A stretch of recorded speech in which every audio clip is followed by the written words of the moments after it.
Attention, ici on spoil tout, sans pitié. Film, série, jeux vidéo, bouquins. Si t'es là, c'est que t'as déjà tout vu, tout lu et que t'es prêt à tout entendre. Aucune pitié, aucun tabou, juste du fun et des critiques bien tranchées. T'es prêt? Alors c'est parti. Bridget Jones, ou comment une comédie romantique, culte des années 2000, peut être à la fois hilarante, cringe et problématique réellement en 2025. Alors aujourd'hui, on va décortiquer ensemble, spoiler inclus. Alors accrochez-vous, ça va swinguer entre le chardonnay et les décisions douteuses. Alors on commence direct. Aujourd'hui, fini la Bridget de 30 ans. Aujourd'hui, Bridget Jones a plus de 50 ans. Et coup de massue, le film commence directement avec la mort de Mark Darcy, donc fini Colin Firth, et qui est mort dans un accident de voiture dans le film. Voilà. Et le film nous met dans une ambiance directement ultra mélancolique. Donc on sort complètement du carcan habituel des Bridget Jones, qui n'est plus la célibataire désespérée que l'on connaissait, mais une veuve qui doit gérer aujourd'hui des enfants et reconstruire sa vie. Donc on est complètement sur un autre film. Alors, est-ce que ça marche? Disons que ça dépend. Ça dépend clairement de ce que tu attends d'un Bridget Jones. Et à vrai dire, même si tu as des attentes relativement faibles, je crains d'ailleurs même que ça ne comble pas tes attentes. En l'occurrence, si tu attends un film fun, avec des gaffes, des quiproquos, comme nous a pu nous habituer Bridget Jones, bah, ce film, honnêtement, il va te plomber le moral, hein, il n'est pas du tout orienté vers ça. Et si tu aimes les histoires plus matures, ça peut fonctionner, mais encore une fois, il faudra pas en attendre trop non plus. Alors pour moi, le seul rayon de soleil dans ce film, c'est Daniel Cleaver, le roi des, le roi des idiots attachants. Hugh Grant, du coup, qui revient. Il est toujours aussi charismatique, sauf que au lieu d'être le toxique de service, il joue cette fois le rôle du gars qui soutient Bridget. Alors, est-ce que ça marche? Ben, honnêtement, bof. Ça sent un peu le fan service. Voilà, il est placé là clairement pour rappeler les premières heures de Bridget Jones, mais honnêtement, il apporte un peu d'humour dans un film qui en manque honnêtement cruellement. La grosse nouveauté de cet épisode, c'est que Bridget se remet sur le marché. Et là, attention, elle fait pas les choses à moitié, Bridget, puisqu'elle part dans une relation avec un homme de 29 ans, Rockster, en l'occurrence. Et lui, il est drôle, attachant, mais en réel, on sait tous que dès le départ, ça ne va pas durer. Et à côté, on a aussi Monsieur Wallaker, le prof de ses enfants, pardon, qui joue la carte sérieux et du romantisme.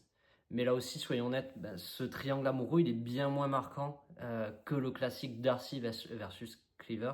Et les nouveaux sont sympas, mais ils n'ont pas réellement le même impact. Et maintenant, du coup, grande question, puisque c'est un film Bridget Jones, c'est où est passé l'humour?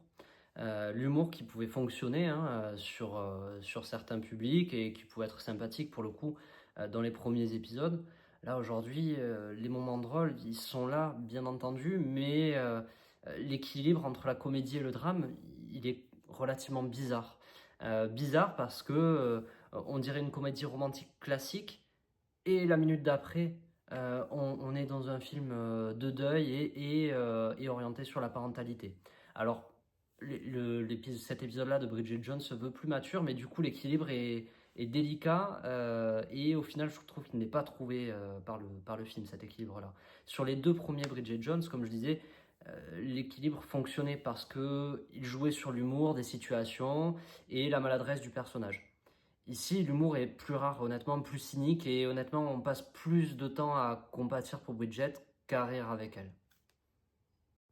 Bon, et si vous êtes venu ici, bien sûr, c'est pour qu'on parle aussi de la fin et du spoil. Alors la fin, cette fois, elle se révèle pour moi douce et un peu amère, puisque Bridget a fini avec Monsieur Wallaker, du coup, et ce qui est ok en fait, ce qui est juste ok, mais pas révolutionnaire. Rockster, bah, clairement, c'était sympa, mais c'était clairement juste une étape dans le cheminement du film, et il était là juste pour occuper un espace et ramener un petit peu de péripéties à ce film qui en manque cruellement. Et Daniel Cleaver, lui, en l'occurrence, il reste l'éternel célibataire qui flirte mais ne s'engage pas. Alors, là où le film réussit bien, c'est qu'il montre une Bridget qui a grandi, qui a évolué, qui a peut-être pris aussi en maturité, rencontre d'autres difficultés de vie, qui assume sa vie, mais qui reste fidèle à elle-même. Mais en même temps, et ça il faut le dire quand même, est-ce que vraiment le Bridget Jones qu'on voulait voir, c'était ça? Et est-ce que la formule n'est pas arrivée très clairement à son terme et est-ce qu'il n'aurait pas dû se limiter au premier film et ne pas se lancer là-dessus? Je vous en laisse juge. Alors une conclusion du coup pour moi, sur les points positifs de ce film-là, mais c'est un film sympathique, hein, je vous incite tous à aller le voir, ça passe un bon moment, c'est pas un film extraordinaire, clairement pas, mais peut-être effectivement, et je trouve que comment dire, la période de sortie est très intéressante puisque on est sur le 14 février, donc la Saint-Valentin, ça peut être un film sympa. Bien que, très honnêtement, vous amenez votre copine là, je suis pas sûr, ou votre copain, peu importe, mais je suis pas sûr que ça soit le film le plus fun à aller voir en couple. Maintenant, voilà, ça peut être effectivement une sortie sympa. Donc sur les points positifs, bah, une Bridget plus mature et plus réaliste en fait, hein. Clairement, on s'oriente plutôt vers ça sur ce film-là. Des thèmes qui sont intéressants comme le deuil, la parentalité, qui n'ont jamais été abordés dans cette série-là, mais à la fois, il y a tellement de films qui le font mieux et qui n'ont pas le poids de l'héritage en fait de Bridget Jones en fait, hein, de cette série-là sur les épaules. Dernier point positif pour moi, bah, Hugh Grant. Hugh Grant, alors moi j'apprécie cet acteur, hein, je vous en parlerai peut-être sur une autre critique, notamment sur un film dans lequel il joue le méchant, si certains l'ont en commentaire, n'hésitez pas, que j'ai adoré et que j'ai trouvé particulièrement intéressant d'ailleurs. Donc Hugh Grant en mode grand frère un peu toxique, repenti, qui était un rôle intéressant. Il nous livre une autre palette de son jeu, donc voilà, Hugh Grant assez intéressant dans ce film-là. Côté point négatif, ben, on est sur un film, comme je l'ai dit, moins drôle et plus mélancolique que les anciens films. Le triangle amoureux, donc, qui est replacé ici pour rappel un peu du premier triangle amoureux, il fonctionne très honnêtement pas beaucoup. Il est beaucoup moins marquant que le premier et pour cause, hein. On est sur des acteurs quand même d'une autre classe sur le premier et puis ben voilà, ça reste l'original aussi. Et enfin, Mark Darcy, du coup, j'aimerais revenir là-dessus. Quand même, Colin Firth, quoi. Une mort comme ça, hors écran, bon, c'est un peu dommage de l'avoir évacué comme ça. Alors, je comprends, hein, clairement, ça aurait certainement eu un autre impact financier s'il avait fallu le faire venir pour tourner plus de scènes, enfin plusieurs scènes, pardon, avec dans le film. Mais voilà, c'est regrettable. Alors toi, n'hésite pas à me dire surtout ce que tu en as pensé de ce Bridget Jones. Euh, Surtout, voilà, si tu as aimé cette nouvelle version plus mature ou tu aurais préféré une suite plus légère ou pas de suite du tout.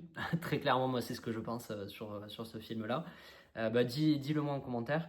Et comme d'habitude, bah, pas de pitié pour les spoils.